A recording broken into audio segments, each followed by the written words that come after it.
იაპონიაში 1987 წელს ერთღარიბ ოჯახში დაიბადა ბიჭუნა, რომელმაც ინჟინერია თვითონ ისწავლა, გააკეთა ინოვაციური საქსოვი მანქანა და დაარსა კომპანია, რომელიც თავიდან ტექსტილის მანქანებს აწარმოებდა. მეორე მსოფლიო ომის შემდეგ, როდესაც იაპონიას დასჭირდა იაფი ტრანსპორტი, სწორედ მან გამოიკვეთა ჩვენი ბიჭუნას მთავარი იდეა, რომ შეექმნა იაფი და ხელმისაწვდომი ტრანსპორტი. 1952 წელს მან არჩევანში აჩერა ორთვლიან ტრანსპორტზე და შექმნა პირველი ძრავიანი ველოსიპედი.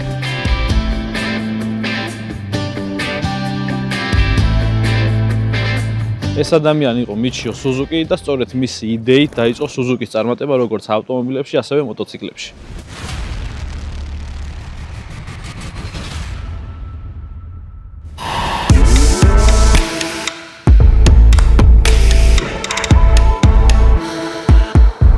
მოგესალმებით მეგობრებო, დღეს ჩვენ განვიხილავთ ჩვენს ულამაზეს მოდელს Suzuki C50, რომელსაც ახალგაზრდობაში ინტრუდერს ეძახდნენ, მაგრამ შემდეგ გაიზარდა, ყვაჭუკაცობაში შევიდა და ბულვარი დაირქვა. მაგრამ იდეა ერთი იყო, უნდა ყოფილიყო სანდო, მარტივი გადასაადგილებელი ტრანსპორტი, რა თქმა უნდა, იაპონური სანდოობით.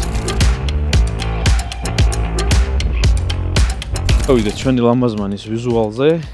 აქ ხდება კლასიკური ამერიკული კრუიზერის სტილი, ეს დაბალი და გაწელილი რამა, გვაქვს ძალიან ლამაზი, ბევრი ქრომირებული დეტალი, დარწმუნებული ვარ, მოტოციკლის მეპატრონე წვერს თუ იპარსავს ზოგადად, სახესარკე არ დაჭირდება სახში ყველა ფოთში, აგერ მოვა, ქრომთან რაღაც ჩამოიპარსავს და მოიპარიატკებს თავს, გადააждდება წავა კრუიზში. აქ ხდება ასევე 14 ინჩიანი ნიკელის საჭე, რომელიც ჩემში ძალიან დიდ სიმპათიას იწვევს. საკმაოდ დიდი ფენდერები, როგორც წინ, ასევე უკან. წინ გვაქვს როგორც მახსოვს 16-იანი დისკი, უკან 15-იანი. ასევე ხდება ულამაზესი დიდი ტყავის ძალიან ტევადი ჩანთები.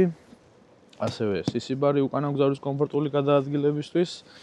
მეპატრონის დაყენებული იქნება სავარაუდოდ ეს ჩვენი ქრაშბარი, რომელიც ძალიან აუცილებელია გადაადგილების დროს და მით უმეტეს ესეთი შემთხვევების დროს, როდესაც მძიმე მოტოციკლებს მართავ, ქრაშბარი აუცილებელია. მოკლედ რო ვთქვათ, ანუ ბაიკია, რომელიც კი არ ყვირის და კი არ მორბის, არამედ თავისი იერსახით ლაპარაკობს და როდესაც შეხედავ, ეს პირველი ეფექტი გეუფლება ისეთი, რომ რაღაც ძალიან ლამაზზე და ისეთ სანდო კრუიზერზე ზიხარ. გადავიდეთ ჩვენი კრუიზერის ტექნიკურ მახასიათებლებზე. ძრავი გვაქვს 805 კუბური მეტი სანტიმეტრის.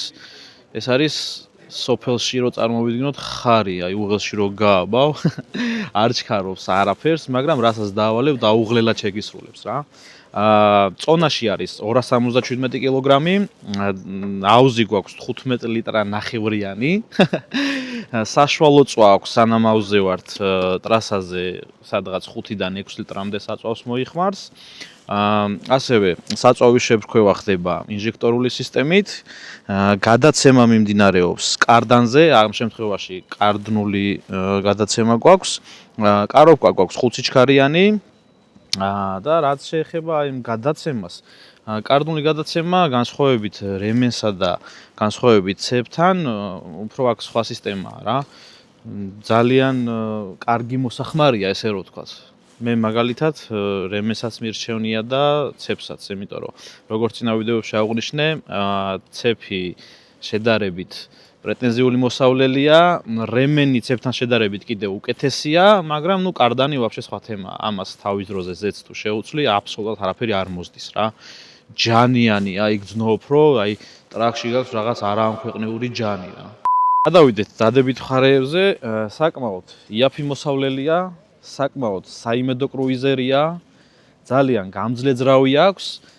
და ძალიან კომფორტულია როგორც დამწყები ბაიკერებისთვის, ასევე გამოცდილი ბაიკერებისთვის. მისი წვა არაუზროს არ შეგაწუხებს, იმიტომ რომ საკმაოდ ეკონომიურია. ჩვენ შემთხვევაში რა ხამც გვაქვს ესეთი დიდი ტევადი ჩანთები კრუიზში, როდესაც წახვალ საკმაოდ ბევრ ნივთს წაიღებ და არ დაგჭირდება დამატებით ვიღაცების წამოყვანა, რომ რაღაცები ჩაალაგო. და ასევე აუზი ყოველთვის უსვავ ხაზს მე აუზს და ყოველთვის გამყავს თუკი დიდია საწვავის აუზი დადებითში თუკი პატარა აქვს ხოლმე ეგრევე გამყავს უარყოფით მხარეებში იმიტომ რომ როდესაც კრუიზერია აუცილებლად უნდა გქონდეს დიდი საწვავის აუზი რომ ნაკლებად მოგიწიოს ბენზინკალონკებზე შესვლა და გადავსება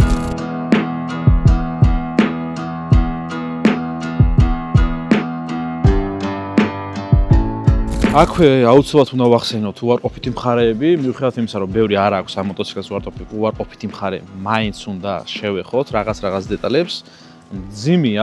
მძიმე როგორ პირობებშიც, აი, მაგალითად დამწყებ ადამიანს გაუჭირდება შედარებით აი ვიწრო ქუჩებში, ან საცობის დროს, როდესაც უკვე მთელი ბალანსი და წონა გადმოდის სხეულზე რა. ასევე ძალიან სწრაფი არ არის და შესაბამისად, ამას ეხა ზოგი გაიყვანს უარყოფითში და ზოგი არა, იმიტომ რომ ვინ როგორ თხოვს თავის მოტოციკლს ხო ხვდებით რა. ასევე რაც შეეხება უკანა მუხრუჭს, აქ ხდება კატასტროფა. უკანა მუხრუჭი ფაქტობრივად არ გაქვს რა და არც უნდა იყო უკანა მუხრუჭის იმედზე. დადიხარ მარტო ჩათვალე წინა მუხრუჭი გაქვს რა. და ასევე არ უყვარს ჩვენ მოტოციკლებს მაღალი სიჩქარეები რა. იქედან გამომდინარე რომ უკანა მუხრუჭი ბარაბანზეა, ჩემი აზრია ეს, ვფიქრობ რომ ამის გამოა ეს. როდესაც უკანა მუხრუჭს ხმარობ, კეტავს რა, შედარებით სხვა ბაიკებისგან და უფრო გაცურებს, ვიდრე გაჩერებს რა.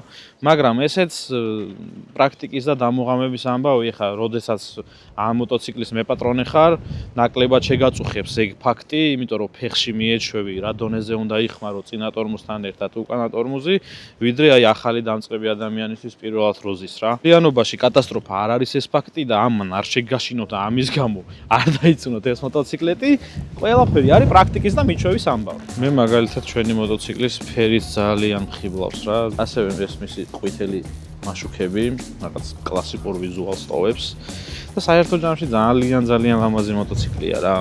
მე ძალიან მომწონს. მოკლედ მეგობრებო, გამოიწერეთ ჩვენი არხი აუცილებლად, დაგვალაიქეთ, გაიაქტიურეთ ზარეწყილაკები, დაგვიწერეთ ბევრი კომენტარები, რომ ყველაფერში ფიჩო ჩუმო სად არის ჩემი ნაჩქარი ჩაფხუტი? რა უმადური კაცი ხარ ბიჭო, შენ ვინახარ? საწაიღე ჩემი ნაჩქარი ჩაფხუტი. საწაიღე ჩემი ნაჩქარი ჩაფხუტი. შეხედე? დაბლა იხედე? მოკლედ, სანამ შეჯამებაზე გადავალთ, ჩვენი მოტოციკლის საშუალო ღირებულება მეორად ბაზარზე არის 4000-დან 5000 დოლარამდე. და არც ისეთი თანხა არ არის, რომ სიტყვაზე მოგწონდეს ეს მოდელი და ვერ შეწუდე რა. ამან ხო გამიტრა გასაკუთრე.